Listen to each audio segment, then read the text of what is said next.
अ, अरुण जी आपके पास आता हूँ। जो बातें हिमांशु जी ने कही, अजय जी ने कही, लेकिन ऐसा लगता है कि देश में हर चीज का सौदा हो रहा है। अस्मिता का सौदा है, आपकी इज्जत का सौदा है। बल्कि इन्हें एक चीज पता लग गई इन सौदागरों को। फिर से वो मेरी एक पेट लाइन है, चंद लोगों को छोड़कर आज हर चीज बिक रही है सर। यहाँ पर एवरीथिंग इज ऑन सेल। और सबसे बड़ी बात तो ये है कि यहाँ इंसान सेल पर है सर। बात ये नहीं कि आम आदमी पार्टी के 3 पार्षद वहां आज बिक गए और फिर बीजेपी में चले गए, क्योंकि वहां तो वो कानून लागू नहीं होता ना दल बदल का, एक्चुअली लोअर लेवल पे। तो हर हर व्यक्ति बिकने को तैयार बैठा है। एक टैग लगाया हुआ सर उसने, मेरी कीमत 1 करोड़ है, 2 करोड़ है, 50 लाख है, 10 रुपए है, 20 रुपए है या 100 करोड़ है, लेकिन मैं बिकने को तैयार हूं। मुझे यहाँ वो व्यक्ति नहीं मिलता ढूंढने से जो ये कहे कि मैं बिकने को तैयार नहीं हूं। एक लालू यादव बिकने को तैयार नहीं है, एक हेमंत सोरेन फिलहाल, और बाकी एक तेजस्वी उनका बेटा जो बिकने को तैयार नहीं है। बाकी तो हर आदमी बिकने को तैयार बैठा है। थोड़े बहुत और हैं, कभी वो दबाव में आके बिक जाता है, कभी ईडी के दबाव में बिक जाता है, कभी शालीनता से कहो कभी तो बिक जाता है, पैसे दो तो बिक जाता है। सर हम भारतीयों की अस्मिता क्या है आप बताओ ना सर मेरे को, हमारी औकात क्या है, हमारी हैसियत क्या है। हम या तो हर आदमी बिकने को तैयार बैठा है चंद लोगों को छोड़ के। तो सौदागरों को ऐसा देश कहां मिलेगा जब हर आदमी बिक जाए। क्या आपने कभी सुना है कि अमेरिका में डेमोक्रेटिक पार्टी के लोग अपनी पार्टी छोड़ के रिपब्लिकन पार्टी ज्वाइन कर ले? कभी सुना है कभी आपने सर? ऐसी खबर आती है क्या? कभी सुना है कि ऑस्ट्रेलिया में लेबर पार्टी के लोग छोड़ के लिबरल पार्टी में चले गए? सर कब सुना आपने? सर आपने कब सुना ब्रिटेन के अंदर कि कंजर्वेटिव पार्टी को छोड़ के लोग लेबर पार्टी ज्वाइन कर लिए? सर बताइए ना सर मुझे आप। सर यहां पे तो हर आदमी बिक रहा है, और इनको पता है कि इंडिया की अस्मिता यही है कि ये बिकने को तैयार बैठे हैं। तो फिर सौदागर तो यहां आएंगे ना। फिर कहते हैं सदियों से लोग यहाँ ट्रेड करने के लिए आते रहे, सौदागर आते रहे, क्योंकि उनको मालूम था यहाँ माल भी बिकता है और यहाँ मानव भी बिकता है सर। अरुण कुमार जी। जी सर, 1969 में एक पिक्चर आई थी। पिक्चर का नाम बाद में बताता हूं। उसके लिखने वाले थे इंदिवर, कल्याण जी आनंद जी ने म्यूजिक दिया था। और गाने के बोलते, हर खुशी है, खुश रहो, हर खुशी है तुम्हारे लिए, छोड़ दो आंसुओं को हमारे लिए, खुश रहो, हर खुशी है तुम्हारे लिए। सर ये मोदी जी गाना गा रहे हैं अडानी के लिए। आज उनका पिक्चर का जैसे नाम था, पिक्चर का नाम था सुहागरात, और मोदी जी का हनीमून पीरियड चल रहा है अडानी जी के साथ।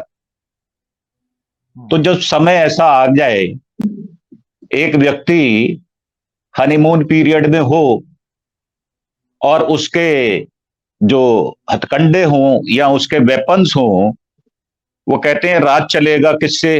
बेईमानी से, चालबाजी से, हेराफेरी से, तुरफ के पत्तों से, बेशर्मी से, नई नई पैतरेबाजी से।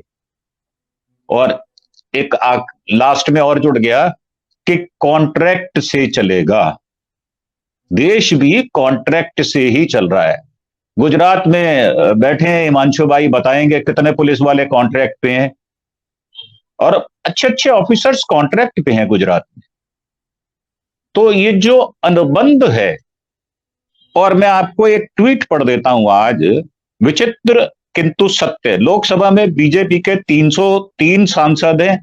303 में से केवल 134 सांसद मूल रूप से बीजेपी के हैं। अलग अलग पार्टियों से 169 सांसद आयातित हैं। इनमें से 45% सांसद यानी करीब 77 सांसद कांग्रेस के हैं। और विधायकों की गिनती अभी हो रही है। सीधे सीधे कहें तो ये कांग्रेस मुक्त भारत भी जुमला साबित हो गया है। आप देखें, जब एक पार्टी का ये हाल हो कि उसके पास काम करने के लिए या जीत के लिए बाहर से आयातित एमपी खरीदने पड़े, जैसे अरबी में आपने देखा होगा घोड़ों की नीलामी हुआ करती थी, और हमारे यहां भी एक जुमला मशहूर है, हॉर्स ट्रेडिंग।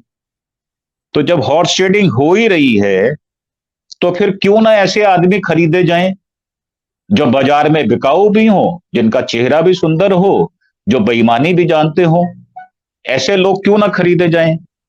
और ये जो 5 फसलों की जो बात की जा रही है, ये क्या भरमाने वाली बात नहीं है? क्या कभी पंजाब के लोग, मैं तो कभी भी गर्व से कहता हूं कभी कभी कि मैं पंजाबी हूं, मैं समझौता नहीं करता। मैं सर समझौता नहीं करता अपने असूलों से, अपने बनाए हुए प्रिंसिपल से।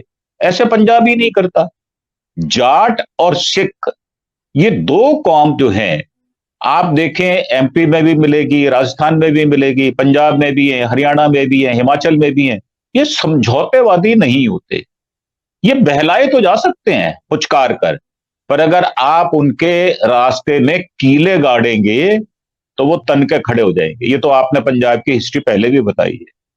तो ये जो आज गिमिक खेली जा रही है, वो खेली किस पैटर्न पर जा रही है?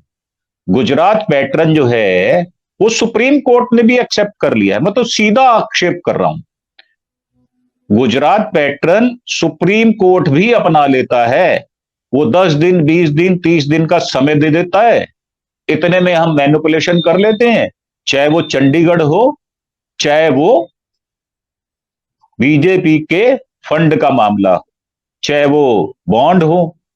और मैं तो साफ कह रहा हूं कि बीजेपी के पास 18,000 करोड़ रुपया अंडर द टेबल पड़ा है। 2 दिन में मंडपम में था, बहुत सारे लोगों का मुझे यह कहना था, शर्मा जी आप भूल कर रहे हो। 5 लाख लोग पेड वर्कर ऑन पे रोल बीजेपी के पास हैं, जो 8 से 12 घंटे काम करते हैं। उनके समय, जो काम करने का समय है, वो निश्चित नहीं है, कभी भी लिया जा सकता है, रात को 2 बजे भी काम लिया जा सकता है। आप 5 लाख लोगों का एवरेज अगर लगाएं, 10 घंटे रोज काम करें, तो 5 करोड़ घंटे उनको काम मिल रहा है, उनको वर्किंग हैंड मिल रहे हैं। तो जब इनपुट इतनी बड़ी है तो आउटपुट कितनी अच्छी होगी। मैंने पहले भी आपके प्रोग्राम में कहा कि 60 से 100 टीमें हैं, हर एक टीम में 60 से 100 लोग हैं, जो हर एक विषयों पर अलग अलग अपनी पैतरेबाजी करके डिजाइन सेट कर रहे हैं इंपोज करने के लिए। और मोदी जी सिर्फ उसको अनाउंस कर देते हैं, इंप्लीमेंट करने वाली एजेंसीज उनके पास हैं, ईडी है, सीबीआई है, आईटी है। तो टोटल अगर देखा जाए तो ये मसला रुकने वाला है नहीं। आज ये कॉन्ट्रैक्ट फार्मिंग की बात है, कल कुछ और आ जाएगा, परसों चंडीगढ़ आ जाएगा, फिर फंड का मसला आ जाएगा। अभी पीएम केयर फंड का अभी फैसला नहीं आया, अभी जो है ईवीएम का फैसला नहीं आया। सर मुद्दे जितने आप लाओगे उससे 3 गुने मुद्दे और बीजेपी ले आएगी। ये हिमांशु भाई बैठे हैं, इनको बहुत अच्छा एक्सपीरियंस है, बहुत अच्छा अनुभव है। और जो अजय भाई की पकड़ है वो बहुत मजबूत है। आप देखें, आप पार्टी जो है, ये बात ठीक है कि वो 2 करोड़ 40 लाख लोगों का एक चीफ मिनिस्टर है जिसके पास कोई पोर्टफोलियो नहीं है। वो राज किस पे कर रहा है? राज कर रहा है पंजाब के साथ। पंजाब में एक चीफ मिनिस्टर नहीं, 2 हैं। एक क्या है, पहले बेवड़ा हुआ करता था, मैं साफ कह रहा हूं, वो चीफ मिनिस्टर पहले बेवड़ा था। अब वो बेवड़ा काम संभालेगा नहीं संभालेगा, अरविंद को तो उनके ऊपर विश्वास नहीं है। अरविंद पढ़े लिखे आदमी है, तो उनको तो बड़ा अच्छा मौका मिला है एक ऐसी स्टेट संभालने का जहां पे उनकी बैकग्राउंड भी है। वो हरियाणा से आते हैं, पंजाब का कल्चर वो अच्छी तरह से जानते हैं, बहलाना फुसलाना। और वो जो सारी रणनीति पहले जो तनातनी वाली थी, वो अरविंद जी ने अपना स्टाइल चेंज कर लिया। अब वो अपॉर्चुनिटी ढूंढते हैं, कैसे कैसे बीजेपी कर रही। और वो तो साफ कहते हैं कि मेरे तो जो पुश्ते थे वो संघ से थी। तो संघ का जो पैटर्न है वो पैटर्न यही है, फूट डालो राज करो, काम तुम करोगे, मौज मस्ती हम करेंगे। तुम कमाओगे 1 लाख रुपया, 30,000 रुपया आप टैक्स दोगे, इनकम टैक्स का। तो सर टोटल अगर देखा जाए तो मुझे कहीं सुधार की गुंजाइश नजर नहीं आती। उसका कारण है, जब एक ऐसा राजा जिनको सिर्फ बांदी चाहिए, जो घुंघरू बांधकर नाच सके, चाहे वो चुनाव आयोग हो, चाहे वो कोई सी एजेंसी हो, मैं नाम अगर ना भी लूं तो आप समझ जाएंगे हमारी एजेंसीज बांदी हैं, घुंघरू पहन के नाच रही हैं। अभी नया ताजा आज का उदाहरण आपने देख लिया, प्रमोद जी ने क्या किया। तो ये सब होगा। आशा की किरण क्या है? सिर्फ हमारा मंच है, जो हर मजबूती से उसको उठाएगा, उनकी आलोचना करेगा, उनको प्रश्न पूछेगा और जवाब की उम्मीद करेगा। जी।